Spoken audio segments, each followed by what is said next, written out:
Terre d'empires glorieux et de vaillants guerriers, pays de civilisation et de savoir, terre de culture et de métissage, pays de partage et d'hospitalité, terre de nos dignes pères, tu es ce qui nous définit et nous rassemble dans l'épreuve et dans la prospérité.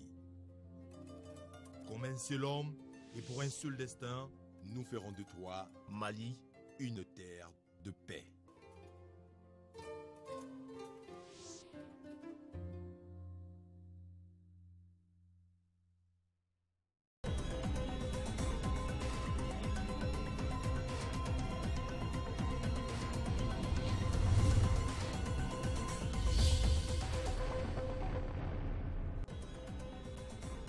« 150 logements sociaux au compte des localités de Baraweli, Dioïla et Fana. Le ministre de l'Urbanisme et de l'Habitat, en visitant les différents sites, n'a pas caché sa satisfaction par rapport au travail effectué.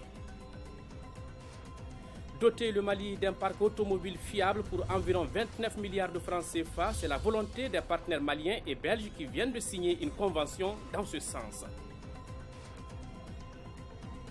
Voilà 11 ans que disparaissait l'artiste Ali Farka Touré, le triple Grammy Award. Pour commémorer cet anniversaire, la rédaction fait ce soir un gros plan sur cet homme qui était pétri de talent. Voilà pour les titres, mesdames, messieurs, bonsoir et bienvenue aux informations. À Djema et Nyoro, l'électricité est fournie 24 heures sur 24 grâce aux efforts consentis par l'État malien. C'est le constat fait par le ministre en charge du secteur lors de sa visite dans ces localités. Il s'est également rendu à la centrale d'électricité et à la Somagep de Kaye, envoyés spéciaux Khadija Tokone et Idrissa Traoré. Pour l'étape de Kaye, le ministre a visité la centrale de Papara qui a pour mission de renforcer les liaisons pour l'électrification locale. Il s'est également rendu à la station Somagep de Kaye pour s'enquérir de l'état d'avancement du projet d'appui d'anneaux suédois au programme sectoriel eau et assainissement. Le projet de la station de traitement de Kaye a été financé par la coopération danoise pour un montant de 4 milliards 300 millions. On va renforcer la prise d'eau même dans le fleuve Sénégal par des pompes beaucoup plus puissantes. Et donc cette prise d'eau va refouler l'eau sur la station qui a une capacité actuelle de 11 500 mètres cubes jour. Cette capacité sera doublée pour pouvoir faire face à la demande qui aujourd'hui dépasse l'offre de l'ordre de 4 millions de litres par jour. À Djema, des efforts ont été consentis dans l'électrification de la localité. La fourniture d'électricité passe de 10 heures à 24 heures. EDM a investi plus de 3 milliards de francs CFA en construisant une centrale hybride qui a une capacité de 1 méga 128 kW et en diesel et avec un champ solaire de 646 kW. Contrairement aux autres localités, Nyoro ne manque ni d'eau ni d'électricité. Le ministre et sa délégation ont visité la centrale thermique qui fournit 4 MW par jour pour une consommation d'1 MW. Le ministre est allé voir également les installations du projet AEP, alimentation en eau potable. Nyoro est ravitaillé grâce à 2 forages. À la fin de sa visite dans la région de Kaye, Malika Lousseni annonce un certain nombre de mesures. Dès ce mois-ci, les services techniques de EDM et de Somagep effectueront des missions pour faire l'état de lieu et prendre en charge la situation de problème d'eau et de l'électricité. Sur la route du retour, le ministre a fait une halte à Kolokani dans la région de Koulikoro pour recenser les besoins en eau et électricité de la localité. Visite des infrastructures toujours suite et fin, donc de la visite de terrain du ministre de l'Urbanisme et de l'Habitat. La dernière étape a conduit le ministre à Baraweli, Dioïla et Fana. Près de 150 logements sociaux sont réalisés dans les 3 villes au compte du programme 2015. Envoyés spéciaux Sidiki Balo, Batrawari. C'est par Baraweli, Dioïla et Fana que le ministre de l'Urbanisme et de l'Habitat boucle sa tournée de 3 jours dans certaines villes des régions de Ségou et Koulikoro, sites des logements sociaux. D'une manière générale, nous avons trouvé que les ouvrages sont correctement réalisés. Il y a quelques corrections qui ne sont pas essentielles et ces corrections ont été signalées, les entreprises vont y procéder. Au total, 150 logements sociaux ont été construits dans ces 3 dernières villes, à savoir Baraweli, Dioïla et Fana au compte du programme 2015.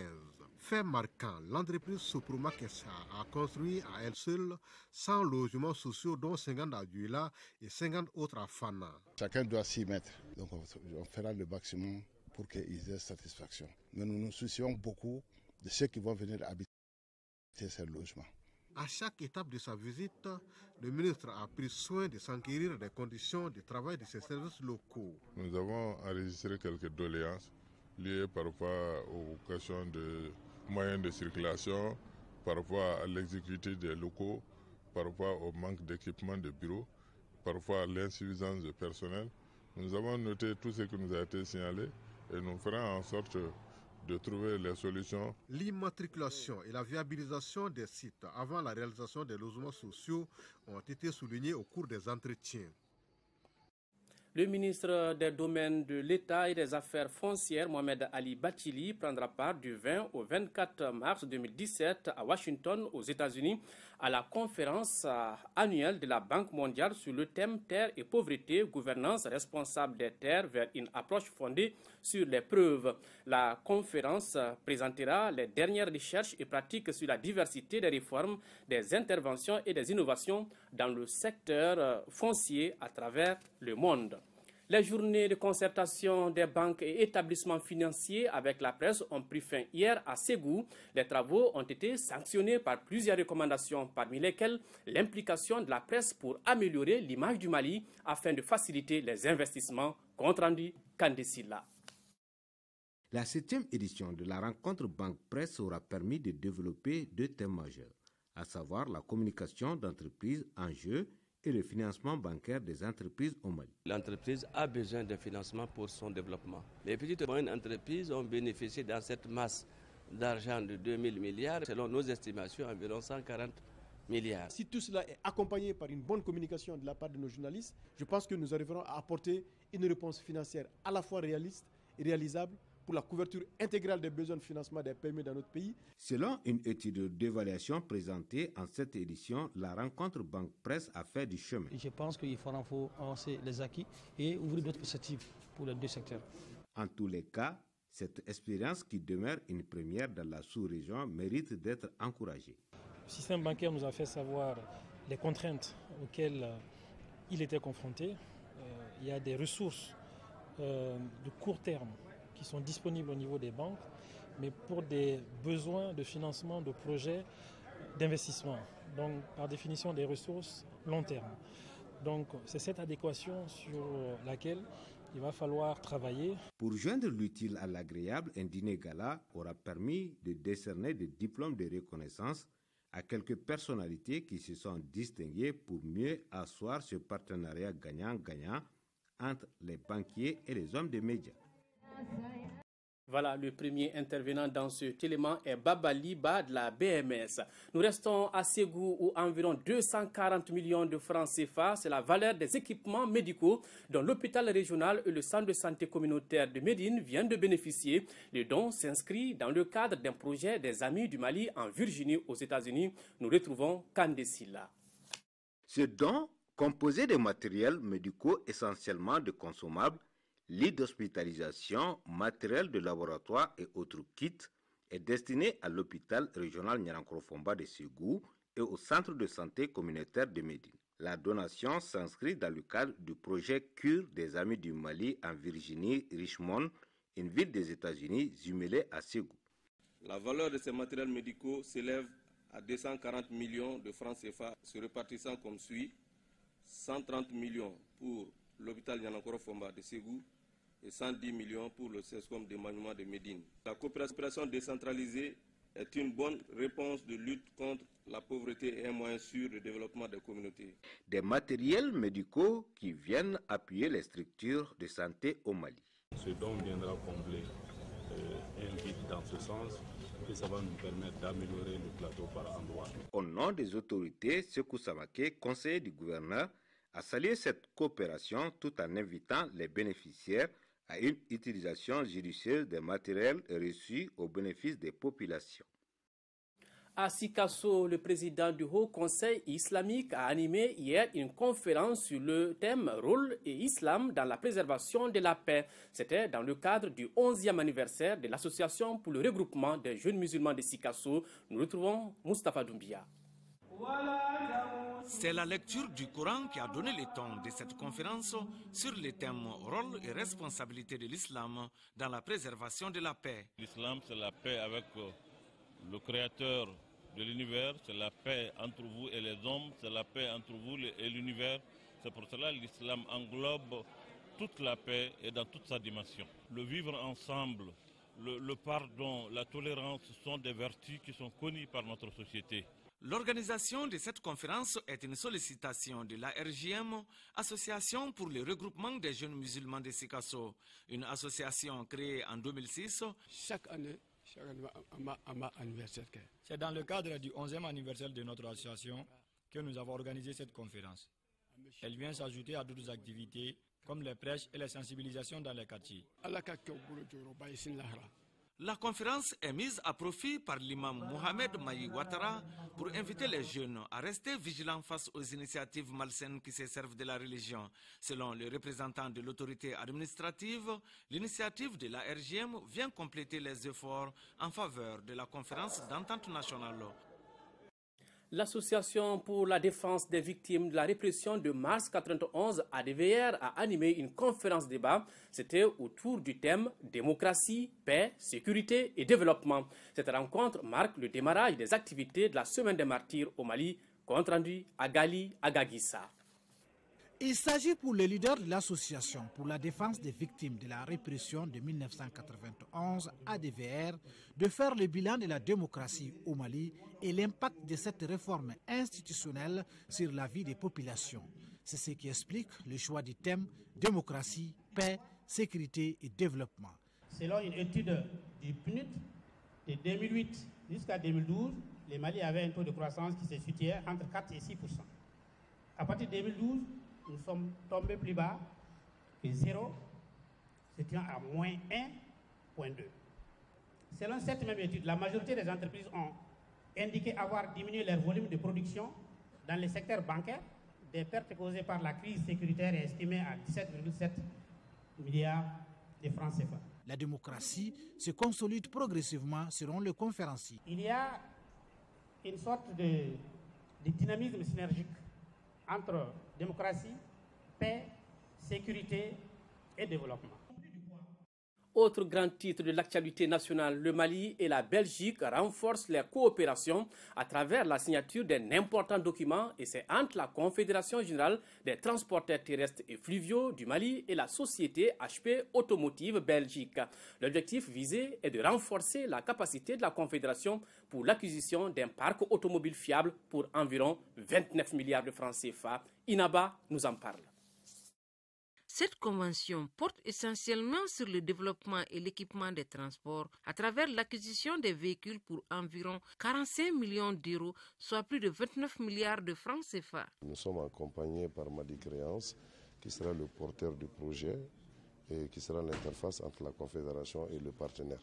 Il y a beaucoup d'autres possibilités qui existent, qui ont été prospectées, que nous allons essayer de mettre en œuvre pour la mobilisation des ressources, aussi bien au niveau de l'Europe qu'au niveau de nos banques locales. La convention de partenariat qui vient d'être établie sera exécutée au courant 2017. Elle permettra de faire face aux besoins urgents. Nous allons prendre des dispositions de suivi électronique des véhicules pour éviter à ce que l'exploitation des véhicules ne soit la cause, disons, de l'échec du projet.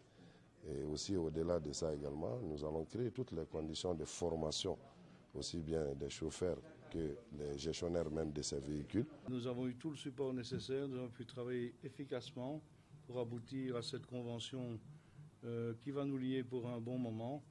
Et nous sommes vraiment heureux de participer au développement du transport routier du Mali. Le secrétaire général de la Confédération sollicite l'accompagnement du gouvernement pour l'acquisition d'un parc automobile fiable. Et puis, le ministre de la Promotion de l'Investissement et du secteur privé, Koniba Sidibé, a quitté Bamako hier soir pour Paris, où il participera à la première édition du Salon de l'entrepreneuriat malien en France. Une rencontre conjointement organisée par Ethic Agency et le Club des entrepreneurs maliens de France, en partenariat avec l'Agence pour la promotion des investissements du Mali. L'édition de cette année a pour thème « Investir au Mali » en prélude au forum qu'organise Happy Mali à Bamako les 25 et 26 septembre 2017. Le Mali, à travers l'agence de promotion touristique, vient de prendre part à la Bourse internationale de Berlin en Allemagne. Cet événement est à sa 51e édition. La délégation malienne a pu vendre la destination Mali avec la diversité des ressources touristiques dont regorge notre pays. Le récit de Mohamed Oudoumamouni. Le Mali à la Bourse internationale du tourisme de Berlin en Allemagne. Notre pays était représenté à cette rencontre à travers l'agence de promotion touristique du Mali. La forte délégation malienne, composée d'opérateurs privés du secteur du tourisme, est venue exposer les potentialités maliennes dans le domaine. Différentes présentations ont été faites sur notamment l'écotourisme, celui de la culture et l'agritourisme. La gastronomie et la musique malienne ont été aussi présentées en partenariat avec l'ambassade du Mali à Berlin. Les visiteurs ont pu apprécier le Yatiya malien. Pour rappel, la Bourse internationale du tourisme de Berlin a enregistré pour cette 51e édition 180 000 visiteurs, 108 000 professionnels du secteur et 100 000 exposants de 180 pays à travers le monde. Le ministre du Développement industriel Mohamed Ali Ag Ibrahim s'est envolé hier pour l'île Maurice où il représentera le président de la République à la réunion inaugurale de la plateforme économique africaine prévue à Port-Louis du 20 au 22 mars 2017. La rencontre, organisée conjointement par l'Union africaine et le gouvernement mauricien, vise à approfondir l'intégration, à exercer une influence majeure sur le développement socio-économique et à consolider la confiance et l'engagement des citoyens africains à s'approprier l'agenda 2063 et en être les moteurs. À Abidjan, une mission conjointe ministère Affaires étrangères et malien de l'extérieur supervise les activités de l'équipe d'appui technique et de formation du Centre de traitement des données d'état civil, équipe qui a eu auparavant une séance de travail avec le comité de coordination et de suivi des opérations de pérennisation du RAVEC. Reportage à Guibou Koulibaly. L'équipe d'appui technique et de formation du Centre de traitement des données d'état civil a formé 6 formateurs issus du Consulat général et du Conseil de base chargés de la formation des agents recenseurs et du suivi du RAVEC. L'objectif de la mission, c'est bien la supervision de cette activité qui rentre dans le cadre du processus du RAVEC, un processus spécial qui a été lancé par le gouvernement de la République au mois de janvier dernier suite à la signature de l'accord entre le gouvernement et les collectifs Mains Propres à Paris. Donc dès lors, le gouvernement a vraiment décidé d'intensifier ses efforts pour satisfaire les Maliens de la diaspora en termes de documents de voies beaucoup plus fiables et sécurisés. On a eu l'occasion de recevoir un groupe du centre qui sont venus nous former par rapport à la tablette qui va remplacer les machines actuellement. Ça nous a permis de nous perfectionner et d'actualiser la formation qu'on a reçue depuis 2012. Pour les futures opérations, le Consul général sollicite 20 tablettes d'enrôlement. Ce nouveau matériel a l'avantage du transport facile. La communauté malienne s'est réjouie de recevoir 516 fiches descriptives individuelles. Le 3e comité de pilotage du projet d'amélioration de l'accès aux services d'éducation de qualité PASEC vient de se tenir. Cette rencontre est la dernière du programme mis en œuvre par Plan Mali en partenariat avec le ministère de l'Éducation nationale. Le projet est financé par le gouvernement canadien pour un montant de près de 10 milliards de francs CFA. Compte rendu, Mamadou Fane. Lancé en mai 2014 avec l'appui du gouvernement canadien, le projet d'amélioration de l'accès aux services d'éducation de qualité PASEC a pour but de contribuer à la scolarisation améliorée des filles et garçons dans les régions de Kaï, Koulikoro, Sikasso, Ségou et Mopti. Il s'agit par ce programme de favoriser l'égalité des sexes dans le milieu scolaire à travers la gestion de l'environnement et une bonne gouvernance. La politique et l'engagement du gouvernement ont permis de saisir cette opportunité et globalement saluée par les communautés, par les enfants, par les adultes et l'ensemble des services techniques.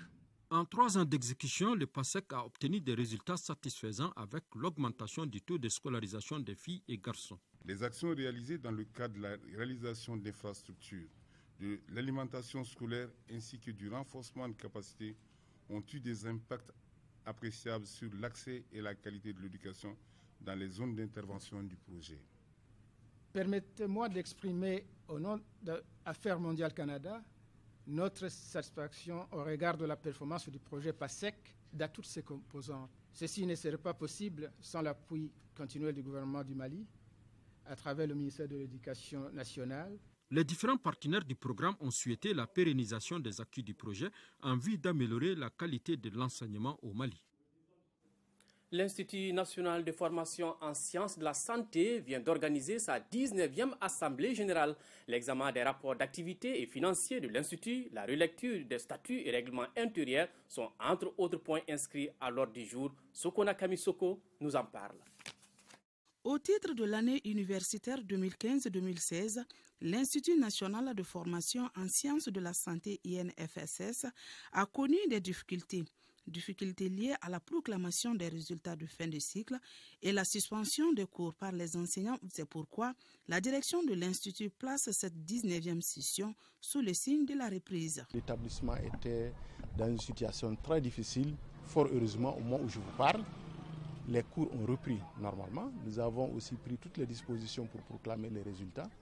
Donc, je suis en bonne position de vous dire que nous ouvrons cette session sous le signe de l'espoir. L'Institut dispose des atouts certains qui permettent d'entrevoir un avenir meilleur, selon la représentante du ministre de l'Enseignement supérieur et de la Recherche scientifique. L'Institut national de formation en sciences de la santé bénéficie d'une très bonne réputation dans la sous-région.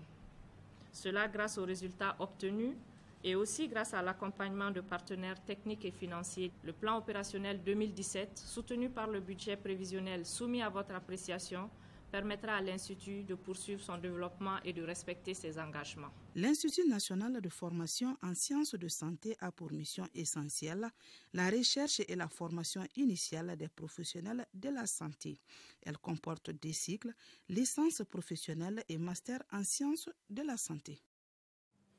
À présent, voyons quelques nouvelles en bref et en images avec Sidiki Dambélé, une activité essentiellement dominée par les célébrations du 8 mars, Journée internationale de la femme, qui continue toujours.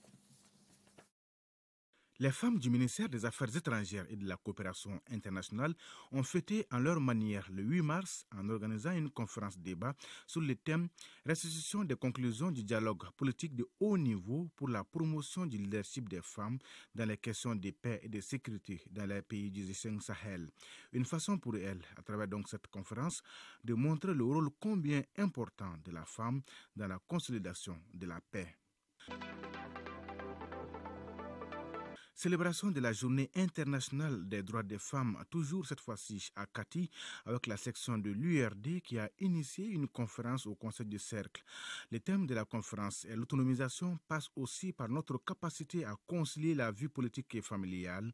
La conférencière Dambélé Oulématousso et les femmes de toutes les communes de Kati ont échangé sur ce thème afin de permettre aux unes et aux autres de dégager les voies et moyens pour faire de la politique tout en s'occupant de la famille. Les initiateurs du concours Art Oratoire intitulé Kouma ont lancé ce samedi les activités du dit concours. L'objectif est d'offrir aux jeunes scolaires l'opportunité de s'exprimer devant un auditoire avec une confiance en soi. Au total, 15 établissements secondaires du district de Bamako sont retenus pour cette première édition. Le concours se déroulera du 8 au 22 avril dans 3 lycées qui sont Bouyagui Fadiga, Massamba Kandiabaté et Mamadou Sarr. L'activité est une initiative de l'entreprise Mediapolis Afrique SA. Après les communes de Boron, CBT et Toubakoro, 11 bénéficiaires de la commune rurale de Kibam, en majorité des femmes, ont signé avec l'Agence de l'environnement et du développement durable une convention de financement des activités génératrices de revenus à hauteur de plus de 60 millions de francs CFA. Cet appui est une subvention non remboursable. L'exécution de ces projets est assurée par le consortium Centre sahélien des prestations d'études d'éco-développement et de démocratie appliquée et Mission Sahel. Allez, balle au panier maintenant. Basketball en deuxième journée des éliminatoires de l'Afro-Basket. La Guinée a battu le Sénégal hier par 68-55. En deuxième match de la soirée, le Mali a gagné 61-54 devant le Cap-Vert. Compte rendu de ces matchs avec Abdul Karim Kaba.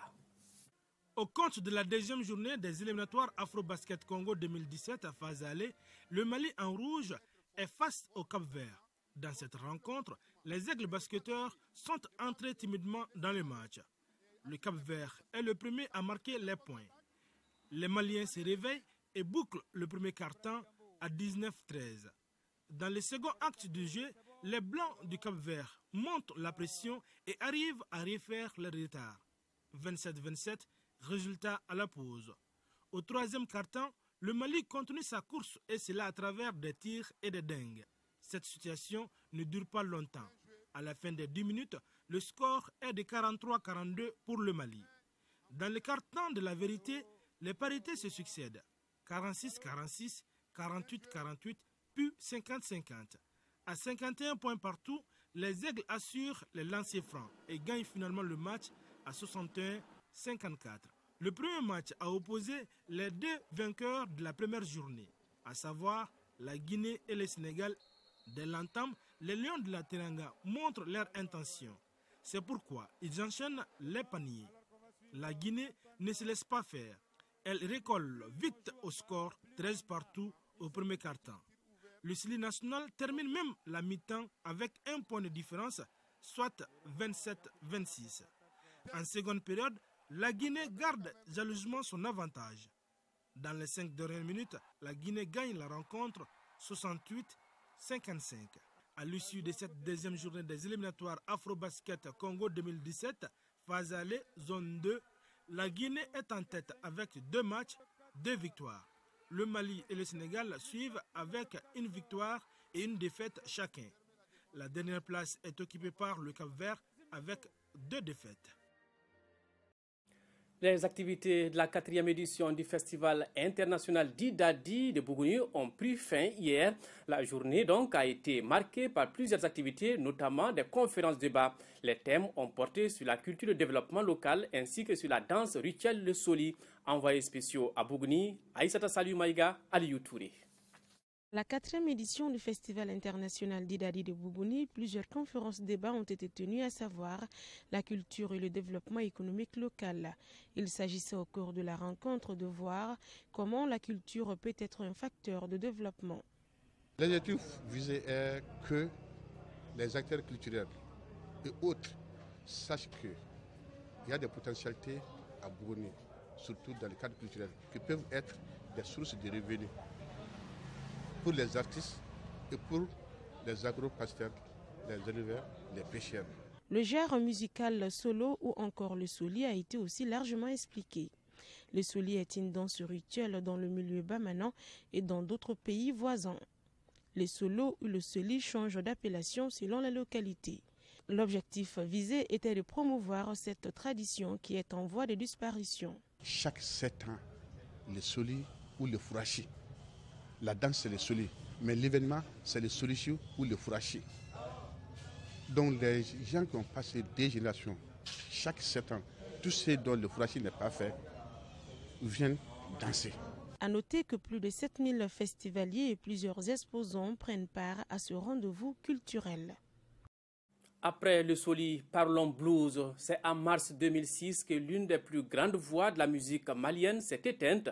Il s'agit de Ali Farka Touré, l'enfant de Niafunké et non moins le triple Grammy Award. De son vivant, l'homme avait un doigté sans pareil et un style qui est mélange savant des rythmes traditionnels et modernes sur les traces d'un guitariste émérite. C'est dans la chronique Culture et Société réalisée par Abou Koné et Cheikh Oumar Sangari. Suivez.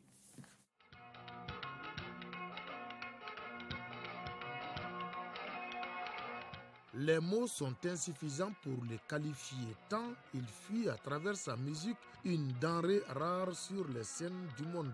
Ali Ibrahim Touré, puisque c'est de lui qu'il s'agit, commence son enfance pleine de mystères dans le village de Kano qu'il a vu naître. C'est à Niafunké où il arrive à l'âge de 7 ans qu'on le surnomme Farka, qui signifie l'âne en sorail. Un autre chapitre qui est en soi une histoire à part. Le don inné d'instrumentiste se manifeste très tôt à Ali Farka Touré. Je me suis fabriqué au moins une boîte de sardines, une guitare traditionnelle avec une seule corde qu'on appelle dulkel. Quand il y a les manifestations vaudou, je joue.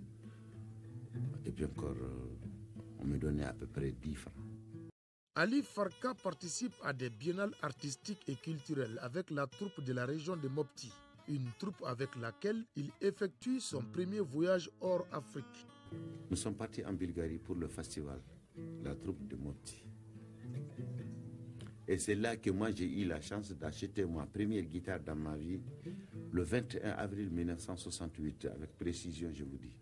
Après un bref passage à l'Adio Mali comme technicien et membre de l'orchestre Oranam dans les années 70, l'enfant de Niafunké commence une carrière solo enviable et ses albums se succèdent dès 1976. Ses duos avec le bluesman Taj Mahal et le guitariste Roy Kouder, respectivement en 1991 et 1993, plongent le Malien dans la mouvance de la world music.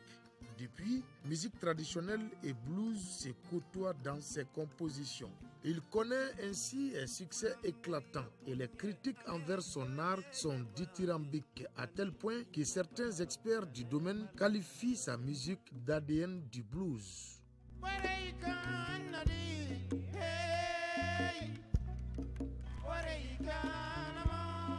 Ali Farka Touré, un personnage à 3 dimensions. D'abord artiste musicien, ensuite homme politique puisqu'il fut même maire de Niafunké et enfin paysan riziculteur. Il faut travailler et rien ne se paye qui vaut le travail. Et quand tu travailles et tu travailles bien, en toute sincérité, tu es récompensé et c'est ça, rien ne vaut ça. Parce que tout ce qu'on fait dans la vie, il faut avoir le ventre plein d'abord. Son palmarès est tentant, une dizaine d'albums, une multitude de singles, un fils qui suit bien ses traces et plusieurs distinctions dont 3 Grammy Awards. Ses anciens compagnons de scène se souviennent de lui. On s'est rencontrés par hasard, je l'ai courtisé. Longtemps, je faisais le petit thé, je faisais les petites commissions par-ci, par-là, tout ça pour qu'il m'accepte. Voilà, j'ai cherché sa confiance et j'ai trouvé. En 1976, j'ai quitté à Bamako pour partir à Niafunké. J'ai rencontré Ali Farka Touré en train de faire des concerts à Niafunké, à Djoulabougou. Et en 1976, jusqu'à son dernier jour, on est ensemble. Autodidacte, mystérieux et vitrine de la diversité culturelle malienne, Ali Farka Touré est un cas particulier. C'est-à-dire en arabe, on dit Koul wa Sharab veut dire que tout le monde doit boire. Comme tout être humain est appelé à payer son tribut à la nature, Ali Farka Touré en a payé pour lui le 7 mars 2006. Mais comme le dit aussi l'adage, la mort engloutit l'homme, mais ne peut engloutir sa renommée. Dors en paix, doyen Farka.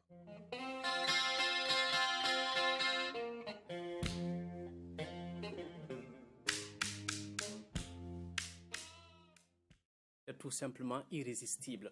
Voilà, vous pourrez suivre donc après ce journal un entretien en français et en bambara du président du comité provisoire de normalisation du football malien. Il s'agit de Sidi Diallo, entretien avec Cheikh Amadou Bari et Marc Koulibaly.